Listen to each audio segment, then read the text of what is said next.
মাসখানেক আগেও যে রুহুল কবির রিজভী ডাকসু নেতাদের অযৌক্তিক সমালোচনা করেছিলেন, সেই রিজভী আজ সাদিক ফরহাদদের আচরণে মুগ্ধ। ডাকসু আয়োজিত সাম্প্রতিক এক অনুষ্ঠানে বিশেষ অতিথি করা হয়েছিল বিএনপির এই সিনিয়র যুগ্ম মহাসচিবকে। রুহুল কবির রিজভী হয়তো ভাবতেও পারেনি সাদিক কায়েমরা তাকে এই অনুষ্ঠানে আমন্ত্রণ জানাবে, অথচ তাকেই বিশেষ সম্মাননা দিল ডাকসু প্রতিনিধিরা।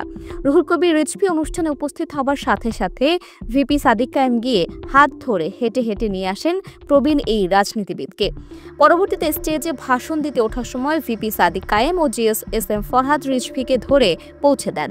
ডাকসু নেতাদের থেকে এমন আচরণ পেয়ে আবেগাপ্লুত হয়ে পড়েন ব্যারিস্টার রুহুল কবির রিজভী।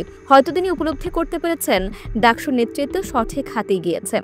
এর আগে সাদিক কায়েমদের সমালোচনা করে রিজভী বলেছিলেন, যিনি ডাকসুর ভিপি নির্বাচিত তাকে কি ম্যাজিস্ট্রেসি পাওয়ার দেওয়া হয়েছে? বিশ্ববিদ্যালয় এলাকার দোকানগুলোতে জরিমানা আদায়ের অধিকার কি তার রয়েছে? এরপরও কিন্তু তিনি জরিমানা আদায় করেছেন। সেই টাকা যাচ্ছে জামায়াতের বায়তুল মালে। এটা কি কোনো আইনগত ভিত্তি রয়েছে? আবার হলগুলোতে লোহার খাট দিয়েছে। এটা কি রাজনৈতিক কোনো সংগঠন কিংবা ডাকসুর দায়িত্ব? সর্বোচ্চ শিক্ষার্থীদের দাবি আদায়ে উপাচার্যের সঙ্গে কথা বলতে পারে। বিশ্ববিদ্যালয় এতিমখানা নয়, এখানে 100 লোহার খাট দেবেন, খাবারের ডাইনিং টেবিল দেবেন।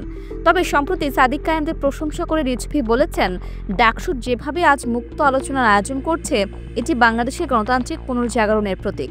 বিশ্ববিদ্যালয়গুলো হতে হবে মুক্ত চিন্তা ও সত্য অনুসন্ধানের কেন্দ্র।